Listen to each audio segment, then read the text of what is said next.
정상에서만 느낄 수 있는 우리만의 비밀 보고 싶어요, 정민 씨.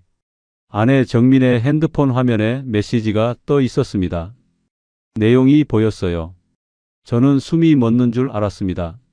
심장이 터질 것 같았어요. 손에 든 휴대폰이 뜨거웠습니다.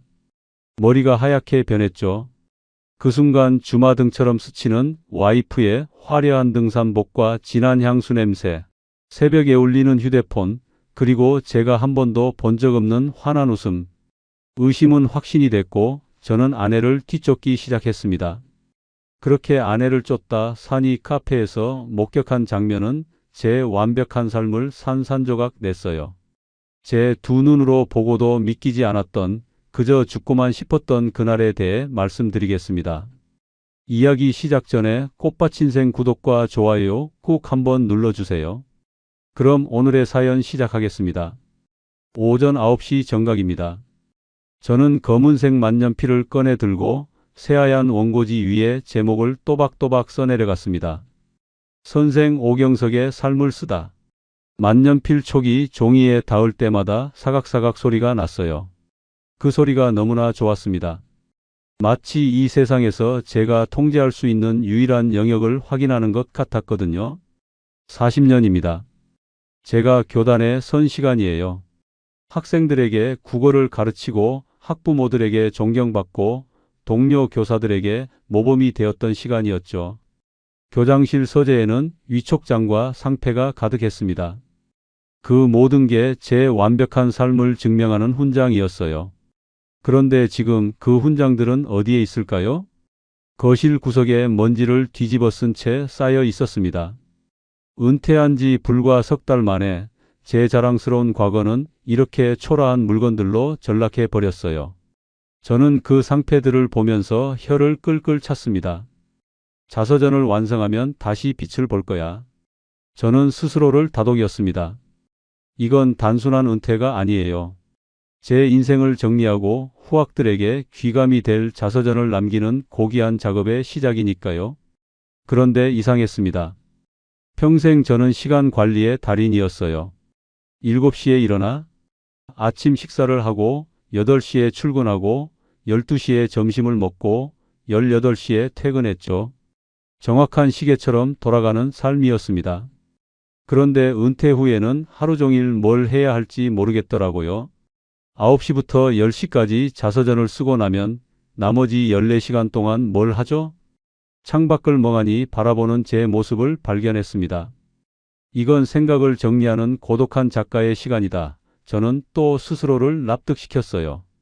그때였습니다. 설거지 소리가 들렸어요. 아내 정민이 싱크대에서 그릇을 씻는 소리였죠. 철컹, 철컹, 찰랑찰랑. 물소리와 그릇 부딪히는 소리가 귓전을 때렸습니다. 너무 시끄러웠어요. 평생 들어왔을 텐데 오늘따라 유난히 거슬렸습니다. 청소기 소리도 마찬가지였어요. 위잉, 위잉. 정민이 거실을 청소하는 소리가 마치 제 두개골을 뚫고 들어오는 것 같았죠. 저는 펜을 탁 내려놓고 인상을 찌푸렸습니다. 내가 집중해서 일할 때는 조용해야 하는 거 아닌가? 물론 저는 이제 교사가 아닙니다. 하지만 40년간 익숙했던 규칙이 하루아침에 사라질 수는 없잖아요. 정민은 그걸 이해해야 합니다. 오후 2시쯤 정민이 거실 한쪽에 알록달록한 옷가지들을 펼쳐 놓았습니다. 등산복이었어요. 빨간색, 노란색, 하늘색, 형광색 바람막이와 배낭, 등산화까지. 마치 옷가게 진열대 같았죠. 저는 그 광경을 보고 미간을 찌푸렸습니다. 제가 평생 지켜온 검소하고 절제된 삶과는 너무나 동떨어진 모습이었거든요. 화려한 색깔들이 눈을 찔렀어요. 저는 겉으로 내색하지 않았지만 속으로 중얼거렸습니다. 저런 허황된 색깔들이 대체 뭘 의미하는 건가? 정민은 제 시선을 의식했는지 슬쩍 저를 쳐다보더니 물었습니다. 이번 주말에 억새 보러 가는데 당신은 산행 싫어하지? 같이 가자는 게 아니었어요. 당신은 등산은 별로지? 라는 뜻이 숨어 있었죠. 저는 코웃음을 쳤습니다. 자네는 산 꼭대기를 오르고 나는 인생의 정상을 글로 남기지. 제 대답은 냉정했습니다. 정민은 더 이상 묻지 않았어요. 표정도 변하지 않았죠. 그저 묵묵히 등산복을 정리하고 방으로 들어갔습니다. 저녁 식사 시간이 되었습니다. 정민이 차려놓은 밥상 앞에 앉았어요. 된장찌개, 김치, 시금치나물. 평범한 저녁이었습니다. 하지만 뭔가 이상했어요. 정민은 제 얼굴을 쳐다보지 않았습니다. 리모컨을 집어들고 TV 채널만 돌렸죠. 딸깍, 딸깍. 채널이 바뀔 때마다 화면이 깜빡이었습니다. 저는 속으로 화가 났어요. 이게 뭐 하는 짓인가?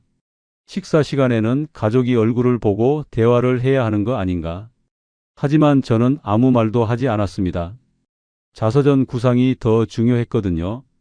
입안에 밥을 넣고 씹으면서 저는 다음 챕터의 제목을 떠올렸습니다.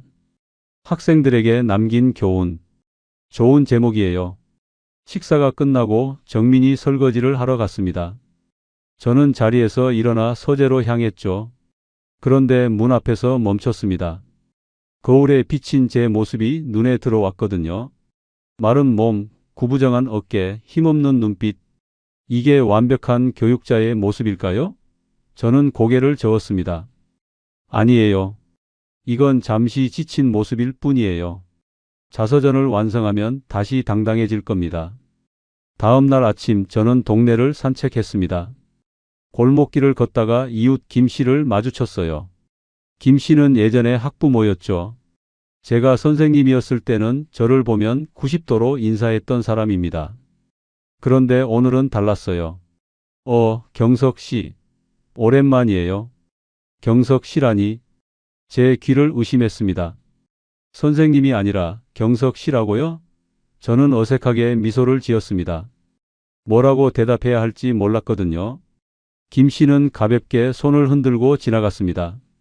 저는 그 자리에 멍하니 서 있었어요. 권위의 외피가 사라지니 저는 그저 평범한 경석 씨일 뿐이었습니다. 보잘것없는 노인일 뿐이에요. 그 사실이 가슴을 짓눌렀습니다. 오후에는 학교에 잠시 갔습니다. 자서전에 필요한 자료를 찾기 위해서였어요. 행정실 문을 열고 들어갔죠. 그런데 젊은 직원이 저를 쳐다보더니 물었습니다. 무슨 일로 오셨어요? 그는 저를 몰랐습니다. 40년간 이 학교에서 일했던 제가 그에게는 그저 낯선 노인일 뿐이었어요. 저는 입을 열려다가 닫았습니다. 설명하기가 너무 창피했거든요. 아닙니다. 그냥 둘러보러 왔어요. 저는 서둘러 학교를 빠져나왔습니다. 복도를 걸으면서 저는 제 발소리만 듣고 있었어요. 탁, 탁, 탁.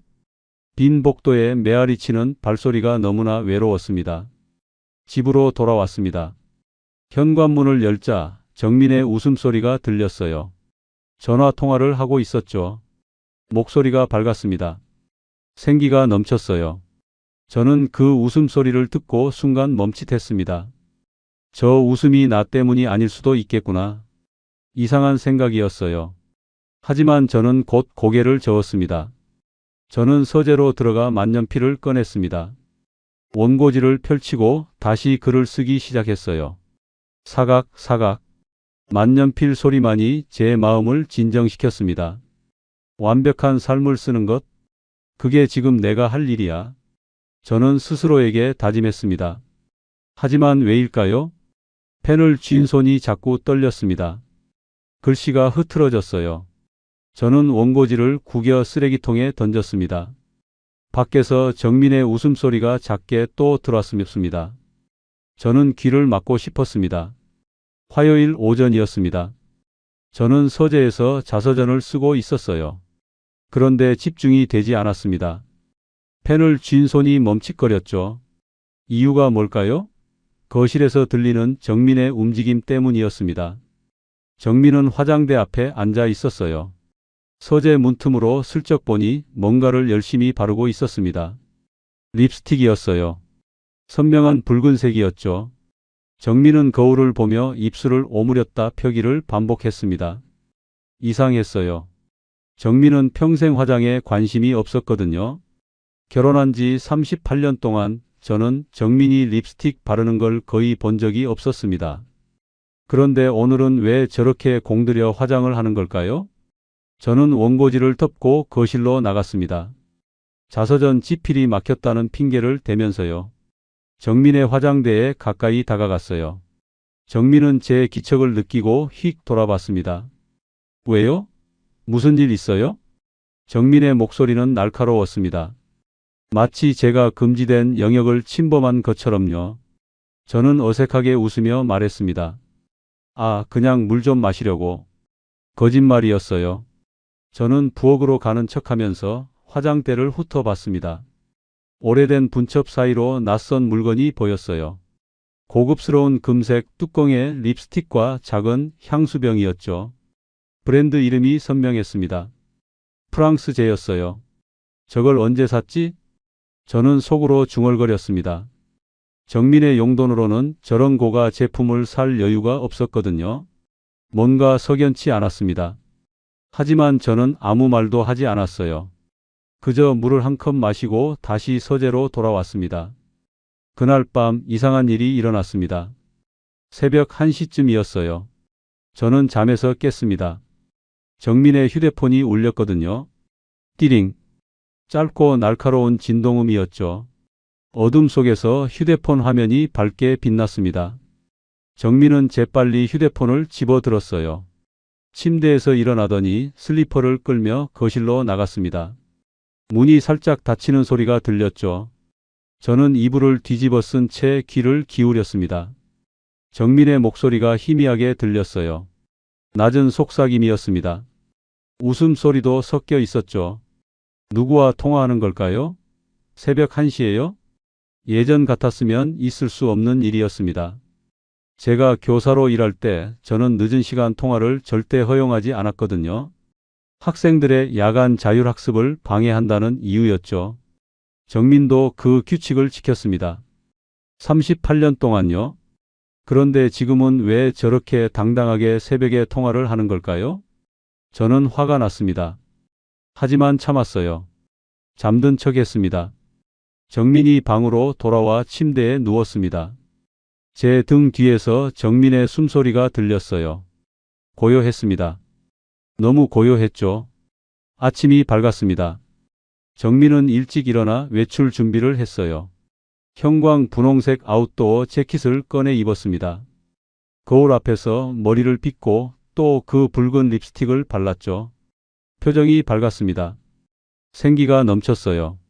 저는 식탁에 앉아 정민을 지켜봤습니다. 가슴이 답답했어요. 저 밝은 표정이 저 때문이 아닐 수도 있다는 생각이 들었거든요. 불안했습니다. 하지만 저는 애써 그 생각을 지워버렸어요.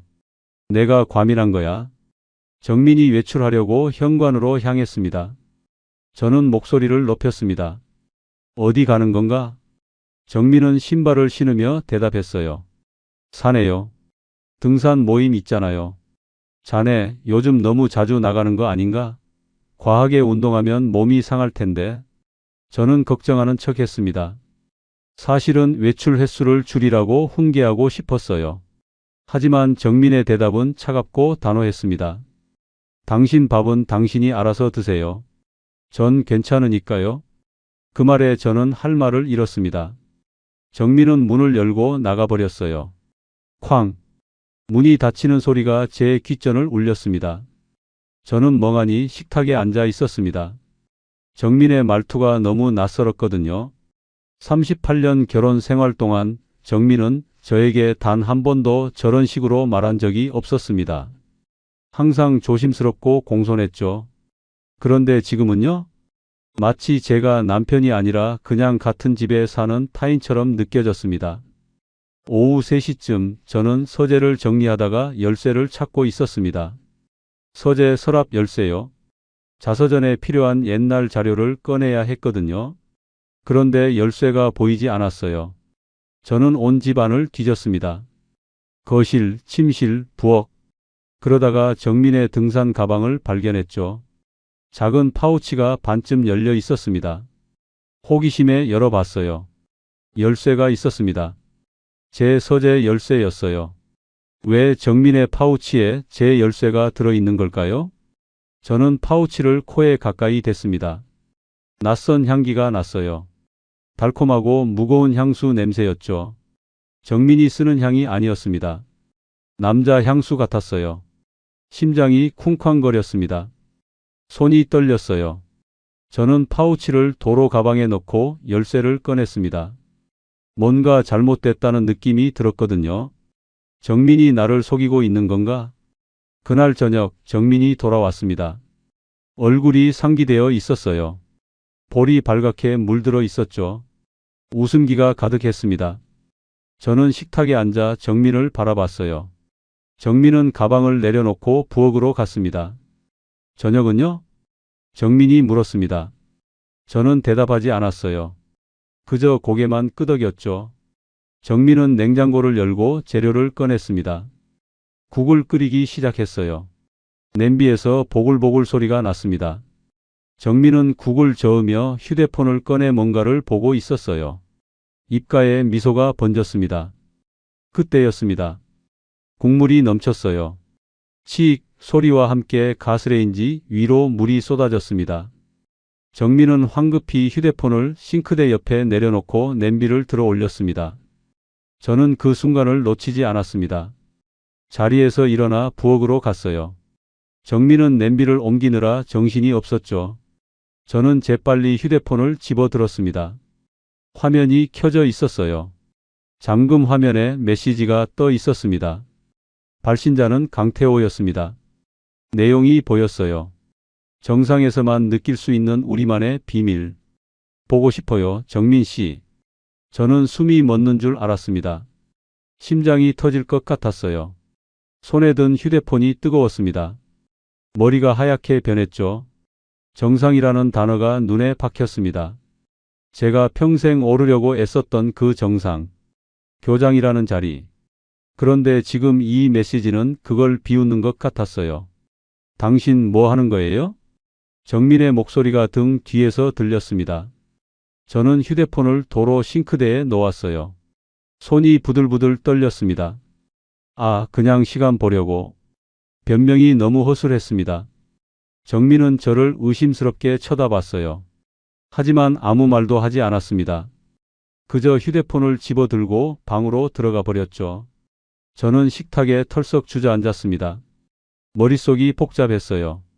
강태호. 그 이름이 계속 맴돌았습니다. 등산 모임 회장이라고 들었던 것 같아요. 그 남자와 정민이 대체 무슨 관계인 걸까요? 우리만의 비밀이라니. 저는 주먹을 꽉 쥐었습니다. 이건 단순한 질투가 아니었어요. 교육자로서의 도덕적 책임이었습니다. 제가 40년간 가르쳐온 윤리와 도덕, 그게 제 집에서 무너지고 있었어요. 아내의 외도는 제 완벽한 삶에 흠집을 내려는 세상의 음모였습니다. 저는 결심했습니다. 증거를 잡아야 했어요. 확실한 증거를요. 그래서 이 상황을 바로 잡아야 했습니다. 다음 날 저는 등산복 매장에 갔습니다. 난생 처음이었어요. 평생 저는 등산 같은 건 하지 않았거든요. 쓸데없는 취미라고 생각했죠. 그런데 지금은 달랐습니다. 정민을 따라가야 했어요. 직접 눈으로 확인해야 했습니다. 매장 문을 열고 들어갔습니다. 젊은 여직원이 다가왔어요. 어서 오세요. 무엇을 도와드릴까요? 저는 목소리를 가다듬고 말했습니다. 가장 무난하고 눈에 띄지 않는 옷으로 주시오. 직원은 저를 위아래로 훑어봤습니다. 그리고 미소를 지었어요. 뭔가 우습다는 듯한 표정이었죠. 아, 등산 처음이세요? 편한 걸로 드릴게요. 저는 창피했습니다. 제가 아내를 미행하려고 등산복을 산다는 사실이요. 40년간 교단에서 존경받던 제가 지금은 아내를 쫓아다니는 초라한 남편이 되어버렸습니다. 탈의실에서 등산복을 입었어요. 거울을 봤습니다. 낯선 사람이 서 있었어요. 회색 재킷에 검은 바지. 어색하고 우스꽝스러웠습니다. 저는 땀을 흘렸습니다. 수치심 때문이었어요. 하지만 저는 등산복을 샀습니다. 등산화도 샀어요. 배낭도 하나 골랐죠. 계산을 마치고 매장을 나왔을 때 저는 마치 범죄를 저지른 것처럼 뒤를 돌아봤습니다. 내가 지금 뭘 하고 있는 건가? 완벽한 삶에서 이탈하고 있었습니다. 저는 그걸 알고 있었어요. 하지만 멈출 수 없었습니다. 드디어 토요일 아침이었습니다. 저는 침대에서 일어나 거실로 나갔어요. 정민은 벌써 외출 준비를 하고 있었습니다. 형광 노란색 등산복을 입고 있었죠. 배낭을 메고 거울을 보며 모자를 눌러 썼습니다. 어디 가는 건가? 저는 일부러 무심한 척 물었습니다. 정민은 저를 힐끗 보더니 대답했어요. 말했잖아요. 등산 모임이요. 오늘은 좀 멀리 가요. 어느 산인가? 북한산이요. 점심 먹고 올게요. 정민의 대답은 짧고 간결했습니다. 더 이상 묻지 말라는 뉘앙스가 느껴졌어요. 저는 고개를 끄덕이며 커피를 마셨습니다. 손이 떨렸지만 애써 감췄죠. 정민은 신발을 신고 문을 열었습니다. 잘 다녀오세요. 제가 말했습니다. 목소리가 떨리지 않도록 조심했어요. 정민은 대답도 없이 문을 닫고 나갔습니다. 쾅! 그 소리가 제 가슴을 후벼 팠습니다. 저는 창문으로 달려갔어요. 커튼을 살짝 젖히고 아래를 내려다봤습니다. 정민이 주차장으로 걸어가고 있었어요. 경쾌한 발걸음이었죠. 차에 올라타더니 시동을 걸었습니다. 저는 시계를 봤습니다. 9시 15분이었어요. 정민의 차가 주차장을 빠져나가는 걸 확인했습니다. 저는 서둘러 옷을 갈아입었어요. 며칠 전에 산 등산복을 꺼냈죠. 회색 재킷과 검은 바지. 거울을 보니 어색했습니다. 하지만 어쩔 수 없었어요. 등산화를 신었습니다. 발이 조였어요. 평생 구두만 신었던 발에는 맞지 않았죠. 배낭을 메고 모자를 눌러 썼습니다. 거울 속 제 모습이 낯설었습니다. 내가 지금 뭘 하고 있는 건가? 자괴감이 밀려왔어요. 하지만 저는 고개를 저었습니다. 이건 아내를 의심하는 게 아니에요. 진실을 확인하는 거예요. 교육자로서의 책임이었습니다. 9시 45분 저는 차에 올라탔습니다. 정민에게는 자서전 집필을 위한 자료 수집이라고 거짓말했어요. 외부 도서관에 간다고 말했죠. 정민이 믿었을까요? 아마 관심도 없었을 겁니다. 내비게이션에 북한산을 입력했습니다. 예상 시간은 45분이었어요. 저는 핸들을 꽉 쥐고 출발했습니다. 심장이 빠르게 뛰었죠. 도로는 한산했습니다. 토요일 아침이라 차가 많지 않았어요. 저는 속도를 올렸습니다.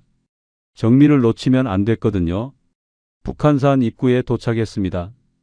10시 40분이었어요. 주차장은 차들로 가득했습니다. 저는 천천히 주차장을 돌며 정민의 차를 찾았어요. 있었습니다. 구석진 자리에 정민의 하얀색 차가 주차되어 있었죠. 저는 멀리 떨어진 곳에 차를 세웠습니다. 정민에게 들키면 안 됐거든요. 배낭을 메고 차에서 내렸습니다. 다리가 후들거렸어요. 등산로 입구로 갔습니다. 사람들이 많았어요. 젊은 부부, 가족, 친구들 모두 밝은 표정으로 산을 오르고 있었습니다. 저는 그들 사이로 섞여 들어갔습니다. 등산로는 가팔랐습니다. 10분쯤 오르자 숨이 찼어요.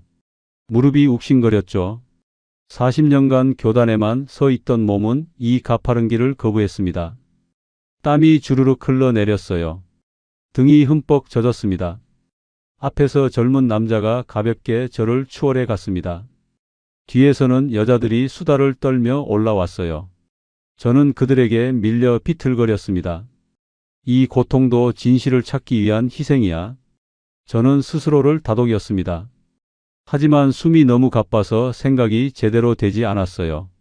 한 발, 또 한 발. 저는 억지로 다리를 움직였습니다. 1시간쯤 지났을까요?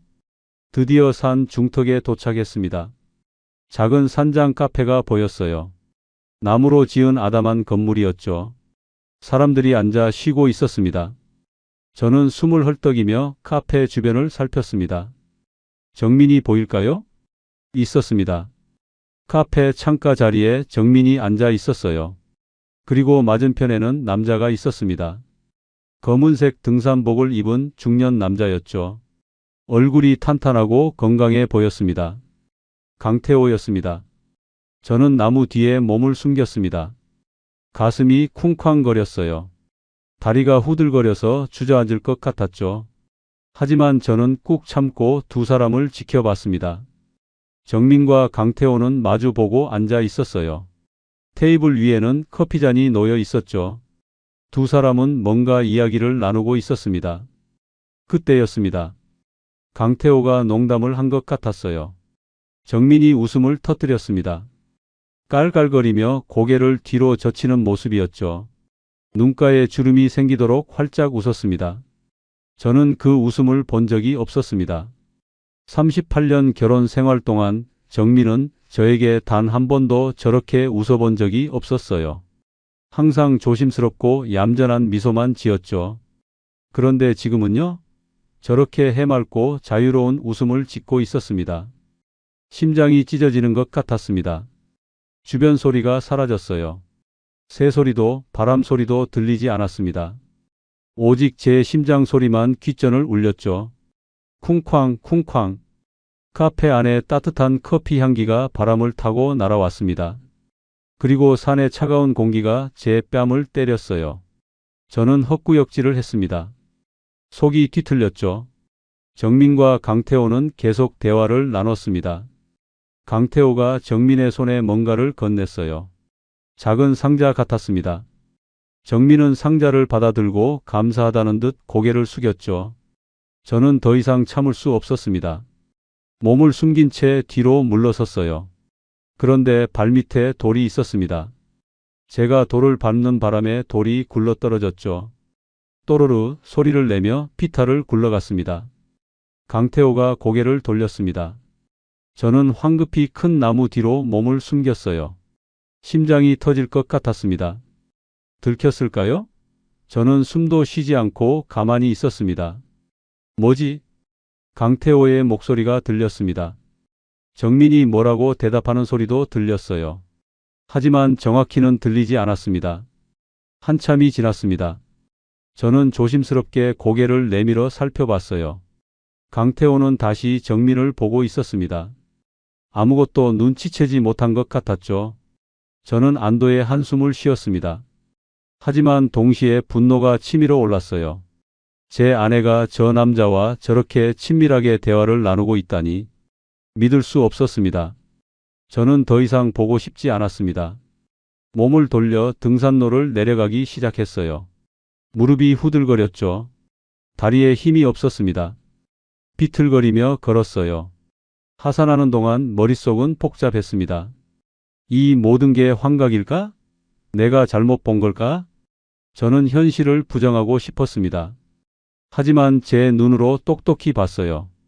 정민의 그 웃음, 강태호와의 친밀한 분위기, 모두 진짜였습니다. 배낭 속에서 뭔가 묵직한 게 느껴졌습니다. 자서전 원고를 넣어둔 만년필이었어요. 평생 완벽한 삶을 기록하려던 그 만년필. 저는 배낭끈을 꽉 쥐었습니다. 만년필이 저를 조롱하는 것 같았거든요. 완벽한 교육자의 아내가 바람을 피우다니. 완벽한 삶이라는 게 대체 뭐였을까? 주차장에 도착했습니다. 오후 2시쯤이었어요. 저는 차에 올라타 핸들에 머리를 기댔습니다. 눈을 감았죠. 어지러웠습니다. 머리가 깨질 것 같았어요. 한참을 그렇게 있다가 저는 시동을 걸었습니다. 집으로 돌아가야 했어요. 아무것도 본 척하지 않아야 했습니다. 증거가 더 필요했거든요. 집에 도착한 건 3시쯤이었습니다. 저는 거실 소파에 주저앉았어요. 온몸이 축 늘어졌습니다. 땀으로 범벅이 된 옷이 불쾌했지만 움직일 힘이 없었죠. 5시쯤 현관문이 열렸습니다. 정민이 돌아온 거예요. 저는 재빨리 자세를 고쳐 앉았습니다. 아무렇지 않은 척해야 했어요. 저는 입을 열려다 닫았습니다. 목구멍이 막힌 것 같았거든요. 할 말이 없었어요. 아니, 할 말은 많았지만 아직은 때가 아니었습니다.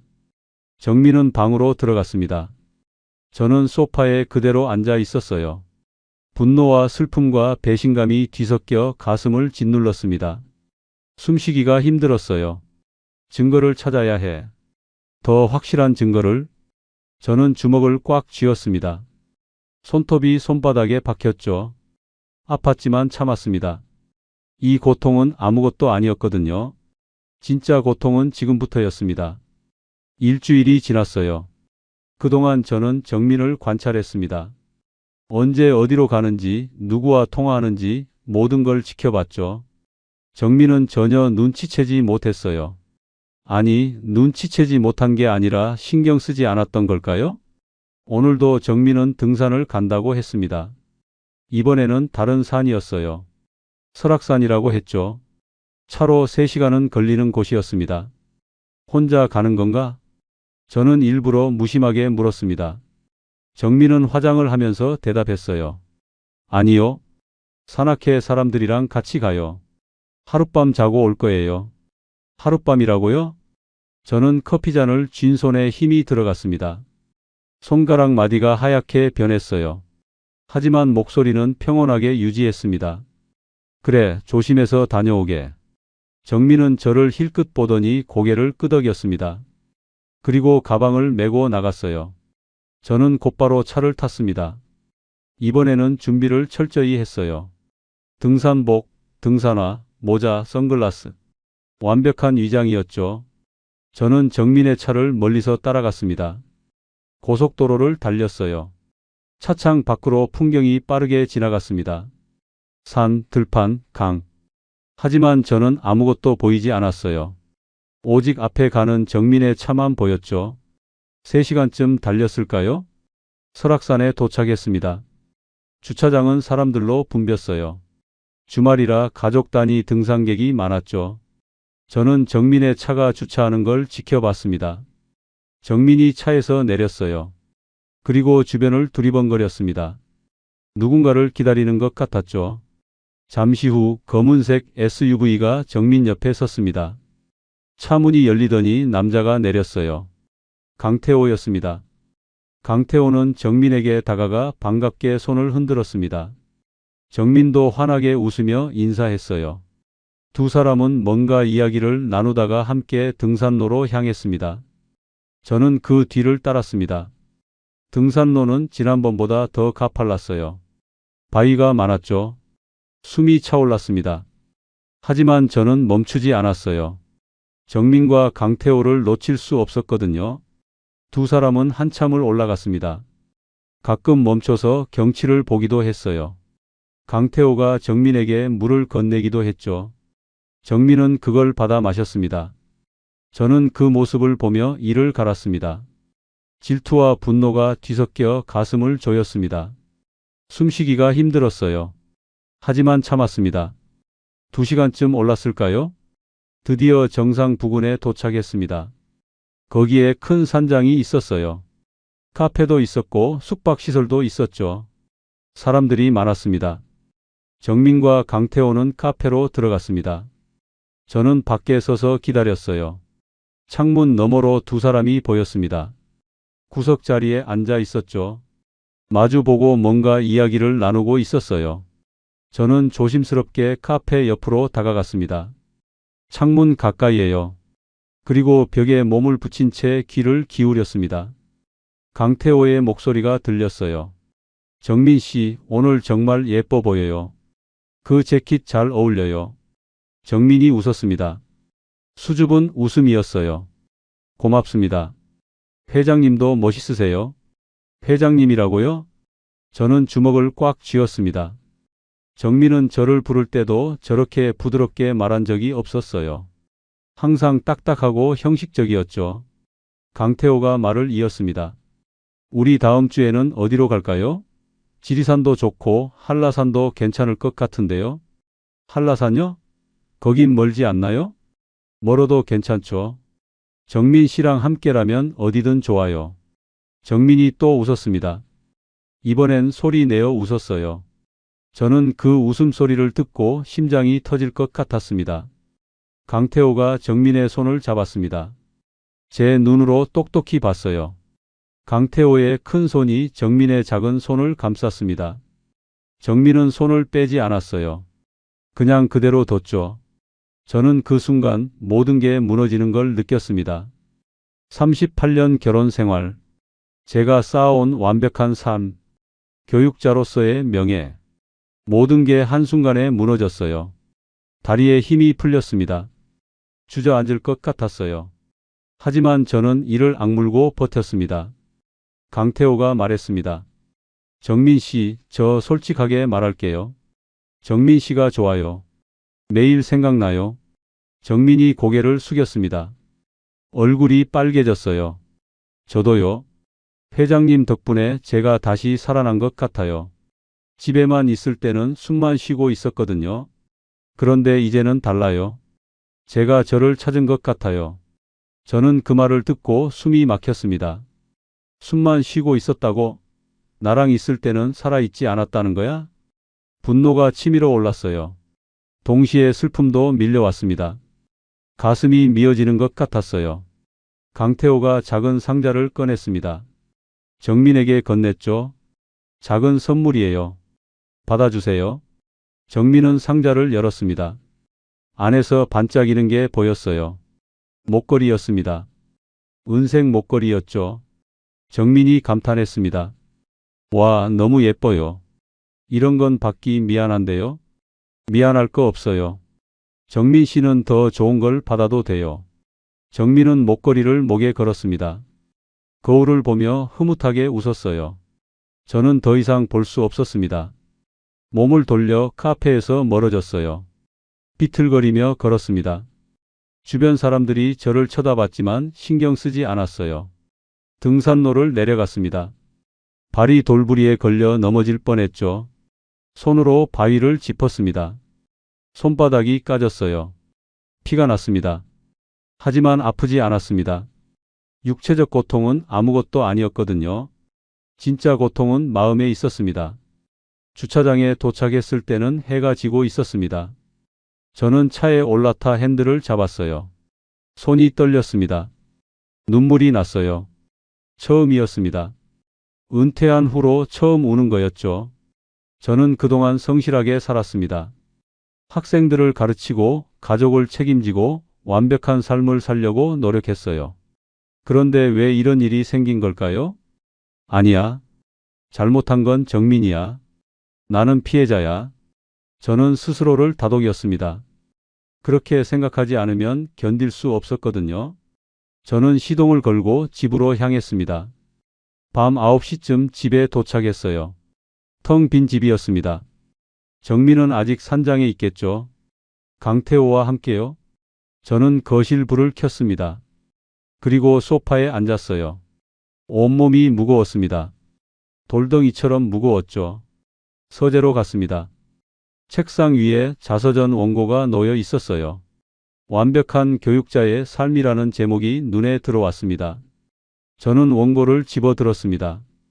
그리고 한 장 한 장 넘겨봤어요.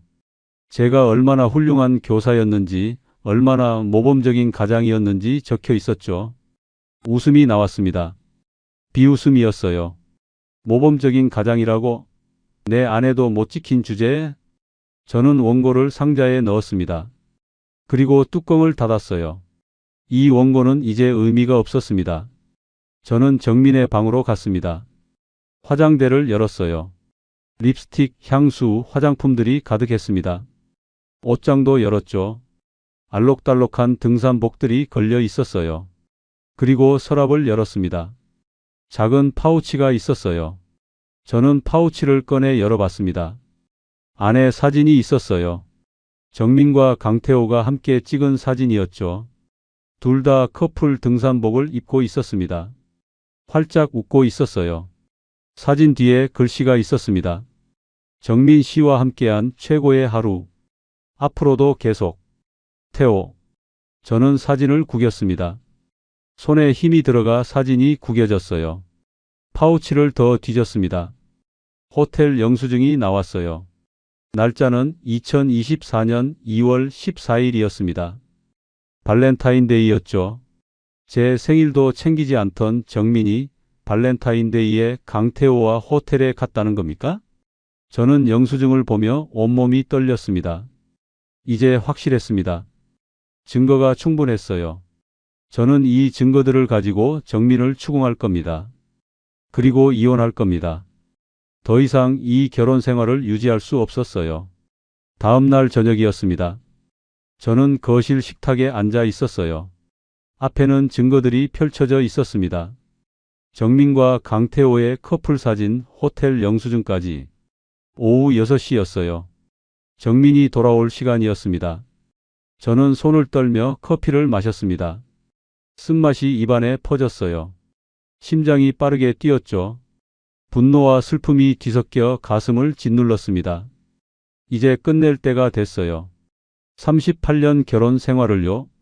현관문이 열리는 소리가 들렸습니다. 정민이 들어왔어요. 등산 가방을 메고 있었죠. 얼굴은 상기되어 있었고 표정은 밝았습니다. 행복해 보였어요. 다녀왔어요. 정민이 가벼운 목소리로 말했습니다. 저는 대답하지 않았어요. 그냥 식탁에 앉은 채 정민을 바라봤습니다. 정민이 신발을 벗으며 말했습니다. 왜 그렇게 앉아 있어요? 저녁은 먹었어요? 앉아봐. 저는 차갑게 말했습니다. 정민이 고개를 들어 저를 봤어요. 뭔가 이상하다는 걸 느낀 것 같았습니다. 왜요? 무슨 일 있어요? 앉으라니까요. 제 목소리는 낮고 단호했습니다. 교단에서 불량 학생을 꾸짖을 때 쓰던 그 목소리였어요. 정민은 천천히 식탁으로 다가와 저 맞은편에 앉았습니다. 그리고 식탁 위를 봤습니다. 정민의 얼굴이 하얗게 질렸어요. 입술이 파르르 떨렸습니다. 손이 테이블을 움켜잡았죠. 이게 뭐예요? 정민의 목소리가 떨렸습니다. 저는 팔짱을 끼고 정민을 노려봤어요. 보면 모르나? 자네가 한 짓이지. 당신 내 방을 뒤진 거예요? 정민의 목소리가 높아졌습니다. 분노가 섞여 있었어요. 저는 코웃음을 쳤습니다. 뒤진 게 아니라 확인한 거요. 바람을 피우는지 말이야. 바람이라니요? 지금 무슨 말을 하는 거예요? 정민이 소리쳤습니다. 하지만 저는 흔들리지 않았어요. 사진을 집어 정민 앞에 던졌습니다. 이게 대체 뭐야? 이 남자는 누구고? 정민은 사진을 집어들었습니다. 손이 떨렸어요. 얼굴이 점점 더 창백해졌죠. 이건 그냥 산악회 사람들이랑 찍은 거예요. 오해예요. 오해라고? 저는 비웃었습니다. 그리고 호텔 영수증을 집어들었어요. 그럼 이건 뭐요? 2024년 12월 24일에 강태호라는 남자랑 호텔에 간 것도 오해야? 정민이 입을 다물었습니다. 변명할 말이 없었던 거죠. 저는 계속 말했습니다. 내 생일도 안 챙기던 사람이 크리스마스 이브에 남자랑 호텔에 간 게 오해라고? 그럼 이 영수증이 가짜야? 당신이 뭘 알아요? 당신이 뭘 안다고 그래요? 정민이 갑자기 소리를 질렀습니다. 눈에 눈물이 고였어요. 하지만 그건 슬픔의 눈물이 아니었습니다. 분노의 눈물이었죠. 난 38년 동안 당신 그늘에서 살았어요. 당신 밥 챙기고 당신 뒷바라지하고 당신 자랑거리가 되기 위해 살았다고요. 정민의 목소리가 떨렸습니다. 저는 말문이 막혔어요. 그래서 남자를 만난 거야? 그게 이유가 된다고 생각해? 이유가 안 되냐고요? 당신은 평생 나한테 관심 없었잖아요. 내가 뭘 좋아하는지, 뭘 하고 싶어 하는지 단 한 번도 물어본 적 없어요. 정민이 눈물을 흘리며 소리쳤습니다. 식탁에 앉아서도 당신은 교단에 서 있었어요. 내가 하는 모든 이야기는 사소한 일이라고 무시했죠. 내 꿈도 내 생각도 다 필요 없다고 했잖아요. 그건 제가 말하려 했지만 정민이 막았습니다. 태호 씨는 적어도 나를 봐줬어요. 내 이야기를 들어줬어요. 정민 씨는 무슨 생각을 하세요? 라고 물어봐 줬다고요. 당신은 38년 동안 단 한 번도 안 물어봤잖아요. 정민의 목소리는 절규에 가까웠습니다. 저는 그 말을 듣고 숨이 막혔어요. 내가 정민에게 관심이 없었다고? 하지만 곰곰이 생각해보니 정말 그랬습니다. 저는 정민에게 뭘 좋아하는지, 뭘 하고 싶은지 물어본 적이 없었어요. 당연히 알 거라고 생각했죠. 아니, 알 필요가 없다고 생각했습니다. 내가 당신 자서전에 나오는 완벽한 아내 역할만 하다가 죽을 뻔했어요. 난 이제 나로 살고 싶어요. 정민으로 살고 싶다고요. 정민이 울먹이며 말했습니다. 저는 할 말을 잃었어요. 잠시 침묵이 흘렀습니다. 저는 손을 떨며 물잔을 집어들었습니다. 물을 마셨지만 목이 메었어요. 가슴이 답답했습니다. 그래도 바람을 피우면 안 되는 거 아니요? 제 목소리는 약해져 있었습니다. 정민이 저를 똑바로 쳐다봤어요. 그래요. 바람 피웠어요. 당신이 날 먼저 버렸으니까요. 그 말에 저는 얼어붙었습니다. 내가 당신을 버렸다고? 안 버렸어요? 당신은 평생 나를 사람으로 본 적이 없었어요. 그냥 집안일 하는 가정부로 당신 자랑거리로만 봤죠. 그게 버린 거 아니고 뭐예요? 정민의 말이 비수처럼 제 가슴을 찔렀습니다. 저는 아무 말도 할 수 없었어요. 반박할 말이 없었거든요. 정민의 말이 맞았습니다. 좋아. 그럼 끝냅시다. 저는 차갑게 말했습니다. 정민이 눈을 크게 떴어요. 이혼해. 법적으로 해결하자고. 당신에게 귀책 사유가 있다는 것만 알아둬. 뭐라고요? 법정에서 봅시다. 당신이 얼마나 잘못했는지 만천하에 밝힐 거니까. 제 목소리는 냉정했습니다. 정민은 잠시 저를 바라보더니 고개를 끄덕였습니다. 좋아요. 그러세요. 어차피 난 이 결혼에서 벗어나고 싶었으니까요. 그 말에 저는 가슴이 무너지는 걸 느꼈습니다. 정민은 자리에서 일어나 방으로 들어갔어요. 문을 닫는 소리가 들렸습니다. 쾅. 저는 혼자 식탁에 앉아 있었습니다. 증거들이 흩어져 있었어요. 사진 속 정민의 환한 웃음이 저를 비웃는 것 같았습니다. 저는 얼굴을 두 손으로 감쌌습니다. 눈물이 나려고 했지만 참았어요. 하지만 혼자 있으니 눈물이 흘러나왔습니다. 내가 뭘 잘못한 거지? 난 그저 완벽하게 살려고 노력했을 뿐인데. 저는 거실 불을 끄고 서재로 갔습니다. 책상에 앉아 창밖을 봤어요. 밤하늘에는 별이 하나도 없었습니다. 저도 그렇게 텅 비어 있었습니다. 다음 날 저는 변호사를 찾아갔습니다. 이혼 소송을 준비하기 위해서였어요. 변호사는 증거들을 보더니 고개를 끄덕였습니다. 귀책 사유가 명확하네요. 승산이 있습니다. 저는 그 말을 듣고 안도했습니다. 하지만 동시에 공허했어요. 법적으로 이기는 것, 그게 제가 원하던 걸까요? 저는 잘 모르겠습니다. 집으로 돌아오는 길, 저는 발걸음이 무거웠어요. 이혼 서류를 가방에 넣고 걸었습니다. 집 앞에 도착했을 때 정민이 짐을 싸서 나가고 있었습니다. 뭐 하는 거야? 제가 물었습니다. 정민은 저를 보지도 않고 대답했어요. 친구 집에 가요. 소송 끝날 때까지 여기 있기 싫어요. 그래. 하루 빨리 나가. 저는 냉정하게 대답했습니다. 정민은 가방을 들고 떠났어요. 저는 혼자 남았습니다. 텅 빈 집에서요. 며칠이 지난 오후였습니다. 벨이 울렸어요. 저는 소파에서 일어나 현관으로 갔습니다. 문을 열자 딸 유진이 서 있었어요. 37살인 유진은 얼굴이 굳어 있었습니다. 아빠, 들어가도 돼요? 그래, 들어오너라. 저는 문을 열어줬습니다.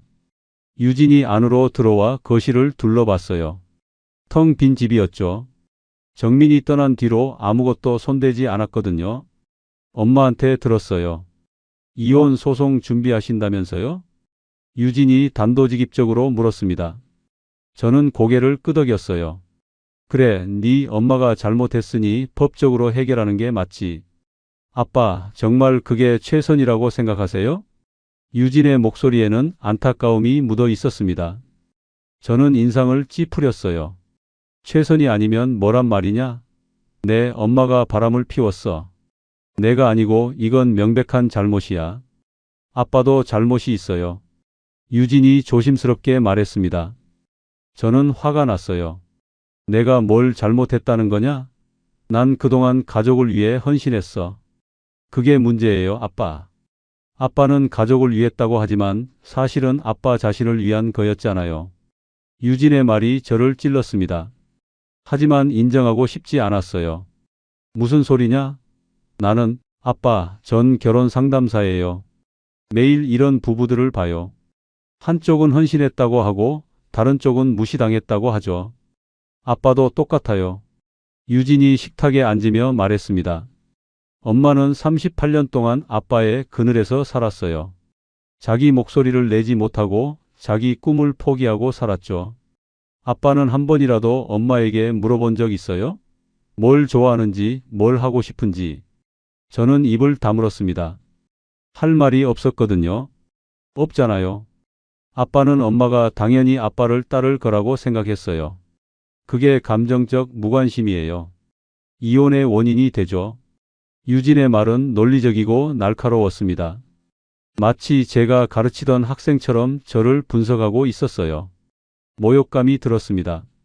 그래서 내 엄마가 바람 피운 게 정당화되냐? 제 목소리는 떨렸습니다. 유진이 고개를 저었어요. 정당화는 아니에요. 하지만 이해는 돼요. 엄마는 자기를 봐주는 사람이 필요했던 거예요. 그게 대체 무슨 말이냐? 저는 소리쳤습니다. 유진은 한숨을 쉬었어요. 아빠, 소송하시면 아빠는 이길 거예요. 귀책 사유가 명확하니까요. 하지만 그게 다예요. 아빠는 법적으로 이기고 도덕적으로도 우월한 위치에 서겠죠. 하지만 그게 아빠를 행복하게 만들까요? 저는 대답하지 못했습니다. 유진이 자리에서 일어났어요. 생각해 보세요, 아빠. 진짜 원하는 게 뭔지. 유진은 그렇게 말하고 떠났습니다. 저는 혼자 남아 멍하니 앉아 있었어요. 다음 날 아들 현우가 찾아왔습니다. 33살인 현우는 스타트업 CEO답게 단정한 정장을 입고 있었어요. 아버지, 재산 분할 문제를 정리해야 할 것 같아요. 현우는 식탁에 앉자마자 말했습니다. 저는 어이가 없었어요. 재산 분할? 그게 지금 자식이 이혼하는 부모 앞에서 할 소리냐? 중요하죠. 소송하시면 재산 분할이 복잡해져요. 집, 예금, 연금 다 나눠야 하거든요. 현우는 노트북을 열며 스프레드 시트를 보여줬습니다. 숫자들이 빼곡했어요. 협의 이혼을 하시면 비용도 적게 들고 시간도 절약돼요. 소송은 최소 6개월은 걸리고 변호사 비용도 만만치 않아요. 그게 중요한 게 아니야. 저는 소리쳤습니다. 현우가 고개를 들어 저를 봤어요. 그럼 뭐가 중요한데요? 명예야. 내 명예가 중요해. 제 목소리는 절박했습니다. 현우는 한숨을 쉬었어요. 아버지 명예요? 소송하면 아버지 이름이 법원 기록에 남아요. 이혼 사유도 다 공개되고요. 그것만큼 불명예가 어딨다고. 저는 말문이 막혔습니다. 현실적으로 생각하세요. 감정적으로 대응하면 손해만 커요. 쿨하게 정리하고 아버지는 아버지, 엄마는 엄마의 삶을 사는 게 나아요. 새 삶이라니? 난 65이야. 무슨 새 삶이 있겠니? 그래서 더 협의 이혼이 나은 거예요. 시간 낭비하지 말고요. 현우는 차갑게 말했습니다. 저는 아들이 낯설었어요. 이렇게 계산적이고 냉정한 사람으로 키운 게 아닌데요. 현우도 떠났습니다. 저는 또 혼자 남았어요. 자녀들조차 제 편이 아니었습니다. 고립감이 밀려왔죠. 다음 날 변호사 사무실에 갔습니다. 변호사는 서류들을 펼쳐놓고 설명했어요. 증거는 충분합니다. 사진, 호텔 영수증, 통화 기록, 배우자의 귀책 사유가 명백하죠. 그럼 제가 이기는 겁니까? 법적으로는 그렇습니다. 하지만 한 가지 말씀드리고 싶은 게 있어요. 변호사가 안경을 고쳐 쓰며 말했습니다. 판사는 감정을 보지 않습니다. 오직 증거와 법리만 봐요. 선생님이 도덕적으로 우월하다는 건 법정에서 의미 없어요. 무슨 뜻입니까? 선생님이 아무리 피해자라고 주장해도 배우자가 왜 외도했는지 그 배경을 법정에서 설명하면 판사도 그걸 고려해요. 감정적 무관심, 대화 부재. 이런 것들이요. 저는 화가 났습니다. 그럼 제 잘못이란 말입니까? 잘못이 아니라 원인이죠. 법정은 흑백 논리로만 움직이지 않아요. 변호사의 말이 저를 짓눌렀습니다. 일주일 후 첫 조정 기일이 잡혔습니다. 저는 법원에 갔어요. 복도에서 정민을 마주쳤습니다. 정민은 검은색 정장을 입고 있었어요. 화장도 옅게 했죠. 얼굴은 담담했습니다. 저를 보고도 시선을 피하지 않았어요. 조정실에 들어갔습니다. 조정위원이 양쪽 이야기를 들었어요. 저는 정민의 외도를 증거와 함께 제시했습니다. 정민은 조용히 듣고 있었죠. 조정위원이 정민에게 물었습니다. 외도 사실을 인정하십니까? 네, 인정합니다. 정민의 대답은 담담했습니다. 저는 그 담담함이 더 화가 났어요. 그럼 왜 외도를 하셨죠? 38년 동안 저는 남편의 그늘에서 살았습니다. 제 목소리를 낼 수 없었고 제 꿈을 가질 수 없었어요. 남편은 저를 사람이 아니라 부속품으로 봤죠. 정민이 말했습니다. 저는 주먹을 쥐었어요. 그래서 바람을 피운 거라고. 개소리 그만해. 조정위원이 제 말을 막았습니다. 감정적으로 말씀하지 마세요. 저는 입을 다물었습니다. 정민이 계속 말했습니다. 저는 강태호 씨를 만나면서 제가 살아있다는 걸 느꼈어요. 누군가 제 이야기를 들어주고 제 의견을 존중해 주는 게 이렇게 소중한 건지 처음 알았죠. 변명하지 마. 저는 소리쳤습니다. 하지만 조정위원이 저를 제지했어요. 선생님, 침착하세요. 조정은 결렬됐습니다. 합의점을 찾을 수 없었어요. 법원을 나서며 정민이 제게 말했습니다. 당신이 법적으로 이기든 지든 상관없어요. 난 이미 진짜 자유를 찾은 것 같으니까. 그 말이 제 가슴을 후벼 팠습니다. 저는 정민이 떠나는 뒷모습을 바라봤어요. 당당한 걸음이었습니다. 저는 그 자리에 멍하니 서 있었습니다. 법적 승리가 무슨 의미가 있을까요? 정민은 이미 이겼어요. 자유를 얻었으니까요. 저는 무엇을 얻을까요? 법적 판결 하나뿐이었습니다. 집으로 돌아오는 길, 저는 걸음이 무거웠어요. 승리가 이렇게 공허한 건지 몰랐습니다. 본격적인 재판이 시작됐습니다. 저는 정장을 차려입고 법원에 갔어요. 변호사가 제 옆에 앉았습니다. 맞은편에는 정민과 정민의 변호사가 있었죠. 재판부가 입장했습니다. 판사는 50대 중반쯤 되어 보이는 남자였어요. 날카로운 눈빛이었죠. 원고 측 입장을 밝혀주십시오. 판사가 말했습니다. 제 변호사가 일어나 서류를 제출했어요. 피고는 혼인 기간 중 제3자와 부적절한 관계를 맺었습니다. 증거를 제출하겠습니다. 사진들이 스크린에 띄워졌습니다. 정민과 강태호가 함께 찍은 사진들이었어요. 호텔 영수증도 보였죠. 저는 그 사진들을 보며 다시 한번 분노가 치밀었습니다. 하지만 참았어요. 법정에서는 감정을 드러내면 안 됐거든요. 정민은 고개를 숙이고 있었습니다. 얼굴이 빨개졌어요. 하지만 눈물은 흘리지 않았죠. 피고 측 입장을 밝혀주십시오. 판사가 정민의 변호사를 보며 말했습니다. 정민의 변호사가 일어났어요. 피고는 외도 사실을 인정합니다. 하지만 이 혼인이 파탄에 이른 근본적인 원인은 원고의 감정적 무관심과 대화 부재에 있습니다. 저는 화가 났어요. 하지만 변호사가 제 팔을 잡으며 고개를 저었습니다. 참으라는 뜻이었죠. 정민의 변호사가 계속 말했습니다. 피고는 38년간 원고에 뒷바라지만 했습니다. 자신의 의견을 말할 기회도 자신의 꿈을 가질 자유도 없었죠. 원고는 피고를 동등한 배우자가 아닌 부속품으로 대했습니다. 이의 있습니다. 제 변호사가 소리쳤습니다. 근거 없는 주장입니다. 근거를 제시하겠습니다. 정민의 변호사가 서류를 꺼냈어요. 정민이 쓴 일기장이었습니다. 피고는 지난 10년간 일기를 써왔습니다. 그 일기에는 원고와의 대화가 얼마나 부족했는지, 얼마나 외로웠는지 상세히 기록되어 있습니다. 일기 내용이 낭독됐습니다. 2015년 3월 10일.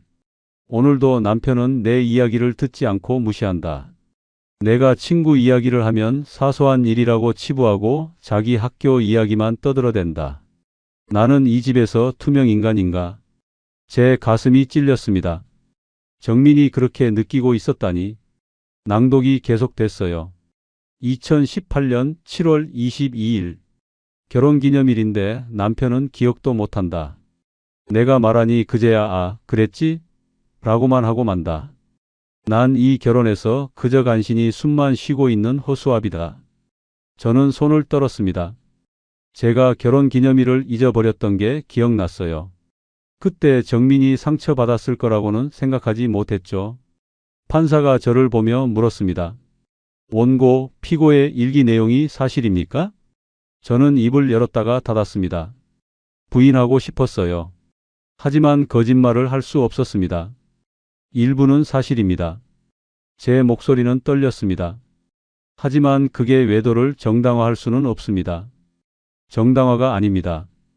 혼인 파탄의 원인을 설명하는 겁니다. 정민의 변호사가 말했습니다. 휴정 시간이 됐어요. 저는 복도로 나가 물을 마셨습니다. 손이 떨려서 컵을 제대로 잡을 수 없었어요. 유진과 현우가 와 있었습니다. 아빠, 괜찮으세요? 유진이 걱정스러운 얼굴로 물었습니다. 저는 고개를 끄덕였어요. 괜찮아. 아빠, 아직 늦지 않았어요. 협의 이혼으로 전환할 수 있어요. 현우가 조심스럽게 말했습니다. 저는 고개를 저었어요. 안 돼. 이미 시작한 거야. 하지만 아빠, 이러다가 아빠도 상처받을 수 있어요. 난 상관없어. 진실을 밝히는 게 중요해. 저는 단호하게 말했습니다. 하지만 속으로는 흔들리고 있었어요. 재판이 재개됐습니다. 이번에는 정민이 증인으로 나왔어요. 정민은 증인석에 앉아 선서를 했습니다. 판사가 물었습니다. 피고 외도 사실을 인정합니까? 네, 인정합니다. 정민의 대답은 담담했습니다. 왜 그런 행동을 했습니까? 정민이 잠시 침묵했어요. 그리고 천천히 입을 열었습니다. 저는 38년 동안 제 자신을 잃고 살았습니다. 남편의 완벽한 아내가 되기 위해 제 모든 걸 포기했어요. 그러다가 산악회에서 강태호 씨를 만났고 그분은 저를 정민이라는 한 사람으로 봐줬어요. 그래서 관계를 맺은 겁니까? 네. 저는 누군가 제 이야기를 들어주고 제 의견을 존중해 주는 게 얼마나 소중한지 처음 알았어요. 그게 잘못된 거라는 걸 알면서도 멈출 수 없었습니다. 정민의 목소리가 떨렸습니다. 저는 그 말을 듣고 주먹을 쥐었어요. 손톱이 손바닥에 박혔죠. 피고는 원고에게 이혼을 원한다고 밝혔습니까? 아니요. 원고가 먼저 이혼을 요구했습니다. 피고는 이혼을 원합니까? 정민이 고개를 끄덕였습니다. 네. 이제는 제 인생을 살고 싶습니다. 그 말에 저는 가슴이 무너지는 걸 느꼈습니다. 제 차례가 왔습니다.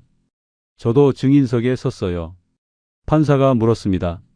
원고, 혼인 생활 중 피고와의 대화가 부족했다는 피고 측 주장에 대해 어떻게 생각합니까? 저는 잠시 망설였습니다. 그리고 솔직하게 대답했어요.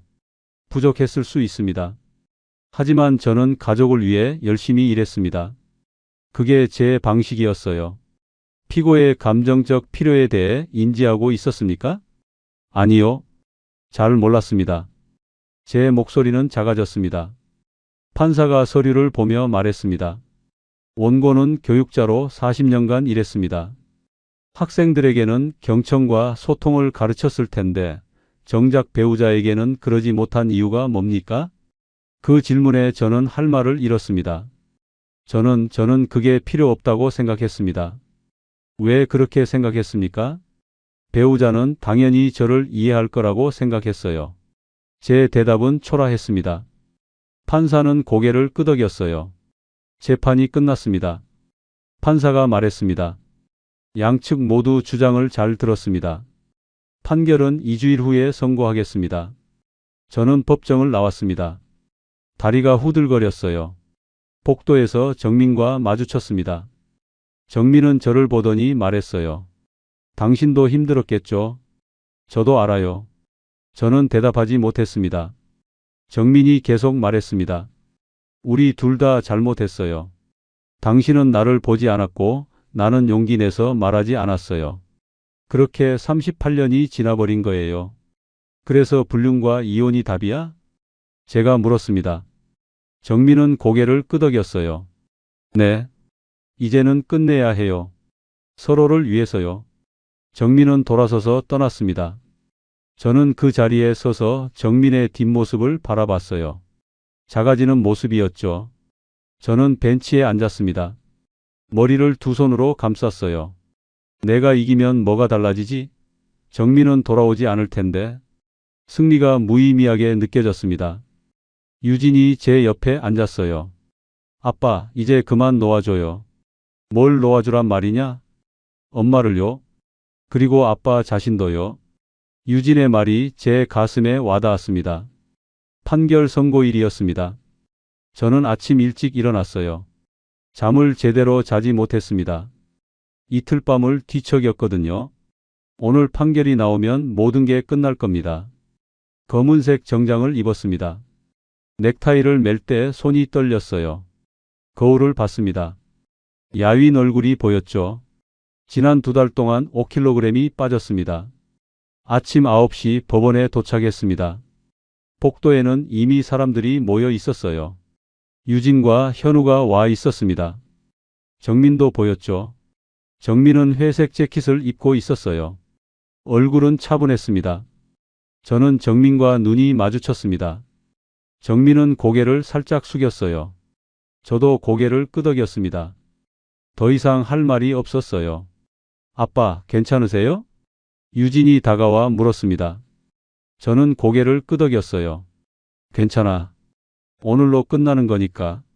판결이 어떻게 나오든 아빠는 새 출발을 할 수 있을 거예요. 유진이 제 손을 잡았습니다. 따뜻했어요. 저는 그 온기에 위로받았습니다. 10시 법정에 입장했습니다. 판사가 들어왔어요. 모두 일어섰습니다. 판사가 자리에 앉자 우리도 앉았죠. 판사가 서류를 넘기며 입을 열었습니다. 원고 오경석과 피고 이정민의 이혼 청구 소송에 대해 판결을 선고하겠습니다. 제 심장이 빠르게 뛰었어요. 손을 꽉 쥐었습니다. 피고의 혼인 중 외도 사실은 명백합니다. 사진, 호텔 영수증, 통화 기록 등 증거가 충분합니다. 판사의 목소리는 차갑고 담담했습니다. 따라서 본 재판부는 피고에게 혼인 파탄에 주된 책임이 있다고 판단합니다. 저는 24시였습니다. 이겼다는 뜻이었어요. 이에 원고와 피고의 이혼을 허가합니다. 판사가 망치를 두드렸습니다. 똑! 그 소리가 법정에 울렸어요. 재산 분할은 5대5로 하되 위자료는 피고가 원고에게 3천만 원을 지급하도록 명합니다. 끝이었습니다. 저는 승리했습니다. 법적으로요. 하지만 이상했어요. 기쁘지 않았습니다. 오히려 텅 빈 느낌이었죠. 법정을 나왔습니다. 복도에서 변호사가 악수를 청했어요. 축하합니다. 좋은 결과입니다. 고맙습니다. 저는 기계적으로 대답했습니다. 변호사는 곧 떠났어요. 정민이 멀리서 저를 보고 있었습니다. 저는 정민에게 다가갔어요. 끝났네? 제가 말했습니다. 정민은 고개를 끄덕였어요. 네. 이제 진짜 끝났어요. 위자료는 1달 안에 보낼게요. 정민의 목소리는 단호했습니다. 그래. 정민이 돌아서서 걸어갔습니다. 저는 그 뒷모습을 바라봤어요. 점점 멀어지는 모습이었습니다. 38년이 저렇게 끝나는 거였습니다. 집으로 돌아왔습니다. 오후 2시쯤이었어요. 집은 여전히 조용했습니다. 정민이 떠난 뒤로 이 정적에 익숙해졌어요. 거실 소파에 앉았습니다. 판결문을 테이블에 놓았어요. 이혼, 재산 분할, 위자료. 숫자와 법률 용어로 가득한 문서였죠. 내가 원하던 게 이거였나? 저는 스스로에게 물었습니다. 대답은 나오지 않았어요. 현관에 정민의 등산화가 보였습니다. 낡은 등산화 한 켤레였어요. 정민이 두고 간 거였죠. 저는 일어나 등산화를 집어들었습니다. 무거웠어요. 정민의 38년이 그 안에 담긴 것 같았습니다. 정민은 이 등산화를 신고 자유를 찾으러 갔었죠. 제 완벽한 삶의 굴레에서 벗어나려고요. 서재로 갔습니다. 책상 위에 자서전 원고가 담긴 상자가 있었어요. 저는 상자를 열었습니다. 완벽한 교육자의 삶이라는 제목이 보였죠. 원고를 꺼내 읽기 시작했습니다. 나는 40년간 학생들을 가르치며 모범적인 삶을 살았다. 성실함과 헌신으로 교장의 자리에 올랐고 가정에서도 가장으로서의 책임을 다했다. 저는 웃음이 나왔습니다.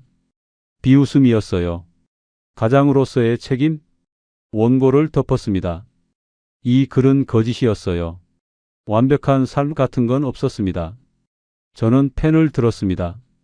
새로운 종이를 꺼냈어요. 그리고 쓰기 시작했습니다. 나는 완벽한 교육자였을지 몰라도 한 여자와 한 가정을 대하는 데 있어서는 처절하게 불완전한 가장이자 남편이었다. 손이 떨렸습니다. 하지만 계속 썼어요. 눈물이 종이 위에 떨어졌습니다. 글씨가 번졌어요. 저는 울면서 계속 썼습니다. 이것은 완벽한 삶의 기록이 아니다.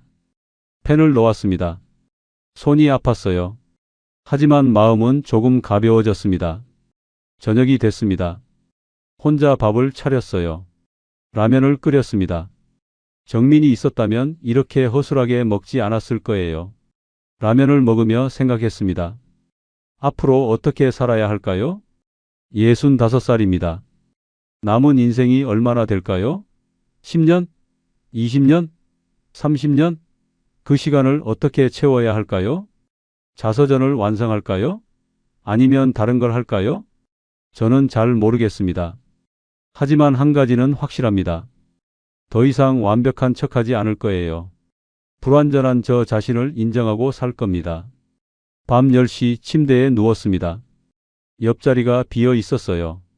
38년간 정민이 누웠던 자리였죠. 이제는 영원히 빈자리로 남을 겁니다. 저는 천장을 바라봤습니다. 어둠뿐이었어요. 내일은 뭘 하지? 아무 계획도 없었습니다. 처음이었어요. 계획 없이 하루를 시작하는 게요. 무서웠습니다. 하지만 동시에 자유로웠어요. 눈을 감았습니다. 내일 아침이 오면 저는 새로운 하루를 시작할 겁니다. 완벽한 오경석이 아니라 불완전한 오경석으로요. 그게 제가 찾은 유일한 답이었습니다. 창밖에서 바람 소리가 들렸습니다. 나뭇잎이 흔들리는 소리였어요. 계절이 바뀌고 있었습니다. 저도 바뀌어야 했습니다. 천천히요. 저는 그렇게 잠에 들었습니다. 이혼 후 2주일이 지났습니다. 아침 8시에 일어났어요. 예전처럼 7시에 일어나지 않았습니다. 알람도 맞추지 않았어요. 그냥 눈이 떠질 때까지 잤죠. 부엌으로 갔습니다. 냉장고를 열었어요. 텅 비어 있었습니다. 우유도 반찬도 없었어요. 며칠째 제대로 장을 보지 않았거든요. 빵 한 조각을 꺼내 먹었습니다. 딱딱했어요. 유통기한이 지난 것 같았죠. 하지만 버릴 게 아까워서 그냥 먹었습니다. 정민이 있었다면 이러지 않았을 거예요. 냉장고는 항상 가득했고 아침 식사는 따뜻했죠. 그게 당연한 줄만 알았습니다. 이제는 혼자 해야 했어요. 모든 걸요. 설거지를 했습니다. 그릇 한 개뿐이었지만 10분이 걸렸어요. 세제를 얼마나 넣어야 하는지 몰랐거든요.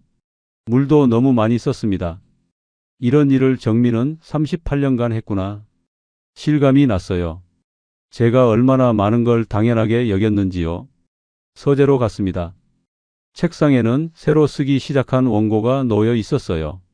지난 2주일 동안 조금씩 썼습니다. 제목은 바꿨어요. 불완전한 남편의 고백이라고요. 펜을 들고 종이를 펼쳤습니다. 오늘은 뭘 쓸까요? 난생 처음 설거지를 했다.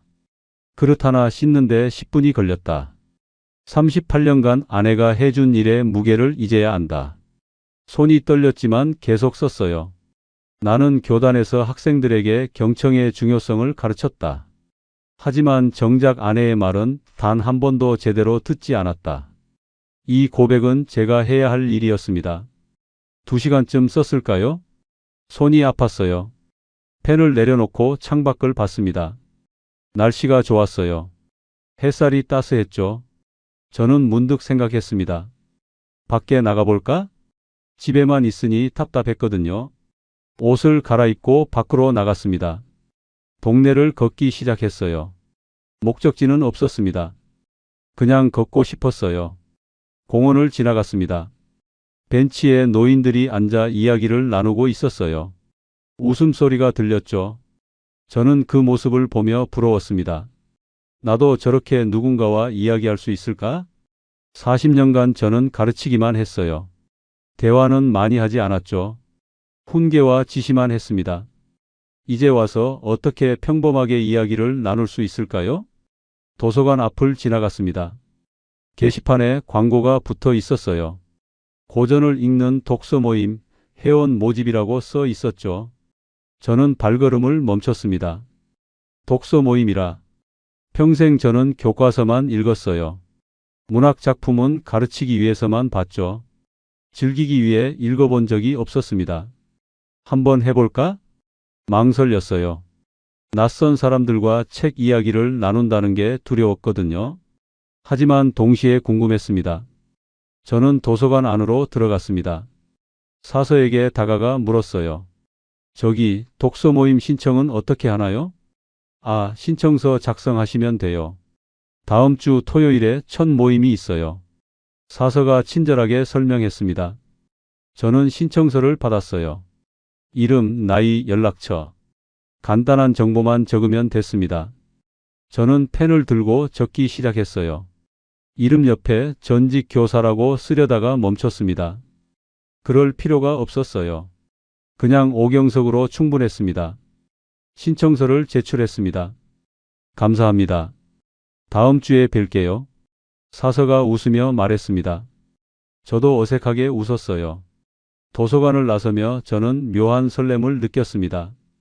새로운 걸 시작한다는 게 이렇게 떨리는 일인지 몰랐어요. 집으로 돌아오는 길 마트에 들렀습니다. 장을 봐야 했거든요. 카트를 밀며 매장을 돌았습니다. 뭘 사야 할지 막막했어요. 정민이 항상 알아서 했던 일이었죠. 우유, 빵, 계란, 라면. 간단한 것들만 집었습니다. 반찬은 어떻게 만드는지 몰라서 포기했어요. 계산대에서 줄을 섰습니다. 앞에 있던 아줌마가 저를 보더니 말을 걸었어요. 혼자 사세요? 네. 힘드시겠어요? 혼자 사는 게 쉽지 않죠. 그러게요. 저는 솔직하게 대답했습니다. 아줌마가 웃었어요. 익숙해지실 거예요. 시간이 약이에요. 고맙습니다. 짧은 대화였지만 위로가 됐습니다. 누군가 제게 공감해 준다는 게 새로웠어요. 집에 돌아와 장 본 걸 정리했습니다. 냉장고에 우유를 넣고 빵은 찬장에 넣었어요. 정민처럼 깔끔하게는 못했지만 나름대로 정리했습니다. 저녁을 먹었습니다. 라면이었어요. 계란도 넣었죠. 맛은 별로였지만 배는 불렀습니다. 설거지를 하고 거실로 갔습니다. TV를 켰어요. 뉴스가 나왔습니다. 하지만 집중이 안 됐어요. 저는 휴대폰을 꺼냈습니다. 유진에게 문자를 보냈어요. 독서 모임에 가입했다. 다음 주에 첫 모임이 있어. 곧 답장이 왔습니다. 와, 대단하세요, 아빠. 잘하실 거예요. 유진의 격려가 힘이 됐습니다. 밤이 깊어갔습니다. 저는 서재로 가서 다시 원고를 꺼냈어요. 마지막 문장을 쓰고 펜을 내려놓았습니다. 저는 책장에서 책 한 권을 꺼냈어요. 독서 모임에서 읽을 책이었습니다. 변신이라는 소설이었죠. 첫 페이지를 폈습니다.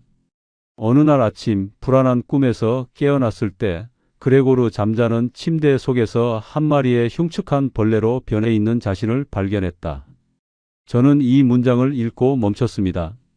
뭔가 와닿았어요. 나도 변했습니다. 완벽한 교육자에서 불완전한 인간으로요. 흉측한 벌레는 아니지만 제 모습이 낯설긴 마찬가지였어요. 하지만 괜찮았습니다. 이제부터는 진짜 제 모습으로 살 테니까요. 책을 읽기 시작했습니다. 한 페이지, 두 페이지. 천천히 읽었어요. 밤 11시 책을 덮고 잠자리에 들었습니다. 내일은 뭘 할까요? 아직 모릅니다. 하지만 괜찮아요. 계획 없는 하루도 나쁘지 않으니까요. 침대에 누워 눈을 감았습니다. 저도 행복해지고 싶었습니다. 천천히 조금씩요. 내 인생 2막은 지금부터야. 저는 그렇게 생각하며 잠에 들었습니다. 평온한 잠이었습니다. 드디어 독서 모임에 가는 날이 되었습니다. 저는 아침부터 긴장했습니다. 샤워를 하고 깔끔한 셔츠를 입었어요. 거울을 보며 머리를 빗었죠. 너무 격식 차린 건 아닐까? 걱정이 됐습니다. 하지만 이미 늦었어요. 10시 모임이었고 지금이 9시 45분이었거든요. 책을 가방에 넣었습니다. 변신이었어요. 일주일 동안 다 읽었죠. 메모도 했습니다. 감상을 적어놨어요. 도서관까지는 걸어서 15분이었습니다. 저는 천천히 걸었어요. 너무 일찍 도착하면 어색할 것 같았거든요. 10시 정각 도서관에 도착했습니다. 모임 장소는 2층 세미나실이었어요. 문을 열고 들어갔습니다.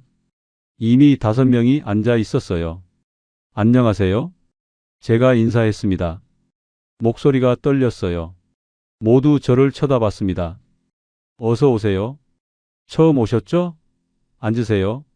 진행자로 보이는 50대 여자가 웃으며 말했습니다. 저는 빈자리에 앉았어요. 자기소개 한번 해 주시겠어요? 네. 저는 오경석이라고 합니다. 65살이고 최근에 은퇴했습니다. 짧게 말했어요. 더 이상 말하고 싶지 않았거든요. 전직 교사라는 말은 하지 않았습니다. 반갑습니다. 저는 김민정이에요. 60살이고요. 저는 소소한 알바하면서 노후를 보내고 있습니다. 제 옆에 앉은 여자가 말했습니다. 60살인 민정은 단정한 인상이었어요. 나머지 사람들도 자기소개를 했습니다. 모두 비슷한 나이대였어요. 50대 후반에서 60대 초반이었죠. 그럼 시작할까요? 오늘은 카프카의 변신에 대해 이야기 나눠볼게요. 진행자가 말했습니다. 먼저 이 책을 읽고 어떤 느낌을 받으셨나요? 한 남자가 손을 들었습니다. 저는 주인공이 벌레로 변한 게 사회의 압박 때문이라고 생각했어요. 현대인의 소외를 상징하는 것 같았죠. 좋은 의견이네요. 다른 분은요? 민정이 말했습니다. 저는 가족 관계가 인상 깊었어요.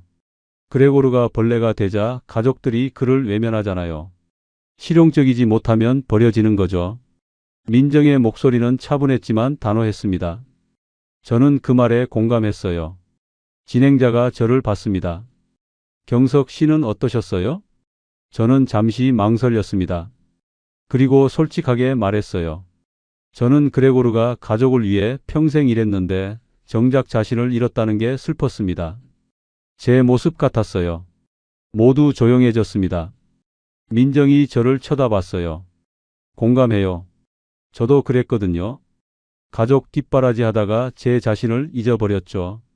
민정의 말에 저는 놀랐습니다. 비슷한 경험을 한 사람이 있다니요. 대화가 이어졌습니다. 각자의 해석을 나눴어요. 어떤 사람은 실존주의적 관점에서, 어떤 사람은 가족 비판의 시각에서 이야기했죠. 저는 처음으로 정답이 없는 대화를 했습니다. 교사로 살 때는 항상 정답을 가르쳤어요. 하지만 여기서는 달랐죠. 모두의 의견이 존중받았습니다. 1시간 반쯤 지났을 때 모임이 끝났습니다. 다음 주에는 헤르만 헤세의 데미안을 읽어올게요. 모두 수고하셨어요. 진행자가 말했습니다. 사람들이 일어나 나가기 시작했어요. 저도 일어났습니다. 그런데 민정이 말을 걸었어요. 경석 씨, 커피 한잔 하실래요? 근처에 좋은 카페가 있어요. 네, 좋습니다. 저는 대답했습니다. 거절할 이유가 없었거든요. 카페로 갔습니다. 작은 카페였어요. 창가 자리에 앉았습니다. 아메리카노 2잔 주세요. 민정이 주문했습니다. 저는 민정을 바라봤어요. 편안한 분위기였습니다. 커피가 나왔습니다. 민정이 한 모금 마시더니 말했어요. 경석 씨, 아까 솔직하게 말씀하셨잖아요. 뭔가 하시는 말씀이 공감이 돼서 친하게 지내고 싶었어요. 아, 그러셨군요. 네. 사실 저는 3년 전에 이혼을 했거든요. 남편이 사업 실패하고 우울증에 걸렸어요. 저는 간병하느라 제 인생을 다 바쳤죠. 그런데 남편은 절 원망하더라고요. 제가 자기를 이해 못한다고요. 민정의 목소리가 떨렸습니다. 그래서 이혼했어요. 더 이상 버틸 수 없었거든요. 저는 민정의 이야기를 들으며 고개를 끄덕였습니다. 저도 비슷합니다. 저는 2달 전에 이혼했어요. 아, 정말요? 그러셨군요. 힘드셨겠어요. 네. 뒤돌아보니 제 잘못이 컸어요. 아내를 사람이 아니라 부속품으로 봤죠. 저는 처음으로 낯선 사람에게 제 이야기를 했습니다. 부끄러웠지만 솔직했어요. 민정이 미소를 지었습니다. 인정하는 게 중요해요. 저도 오래 걸렸어요. 제 잘못을 받아들이는데요. 지금은 어떠세요? 괜찮아요. 혼자 사는 게 외롭긴 하지만 자유로워요. 이제는 제가 하고 싶은 걸 해요. 부럽습니다. 제 말이 진심이었어요. 민정은 이미 자유를 찾았더라고요. 민정이 물었습니다. 경석 씨는 뭘 하고 싶으세요? 글을 쓰고 있어요. 처음엔 완벽한 제 인생의 자서전이었는데 그간 많은 일을 겪다 보니 제 실패를 기록하는 자서전이 된 것 같습니다. 5책을 쓰신다니 멋지네요.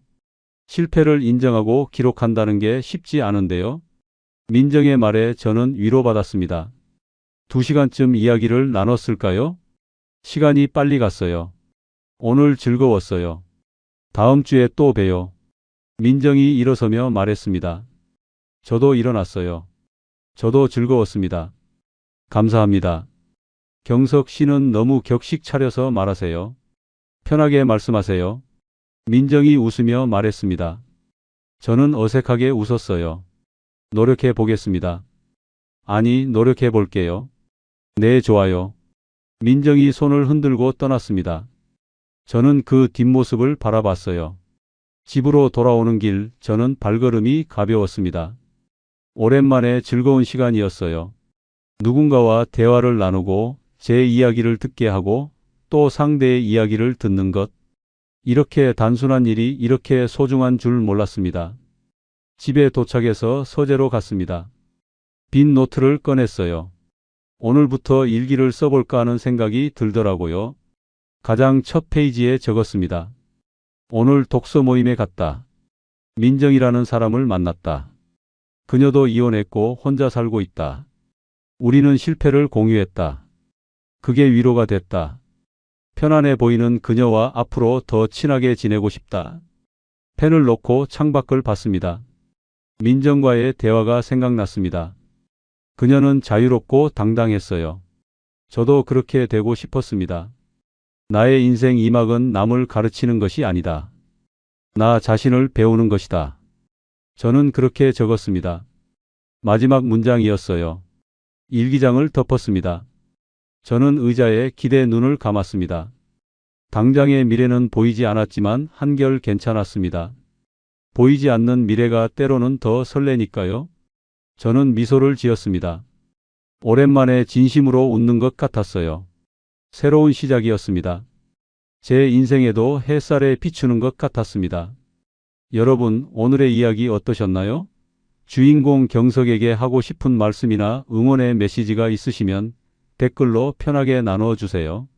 이 이야기가 마음에 와 닿으셨다면 구독과 좋아요, 그리고 알림 설정을 통해 더 많은 이야기에 함께해 주시고요. 다음에 더 좋은 이야기로 찾아뵙겠습니다. 꽃밭 인생이었습니다.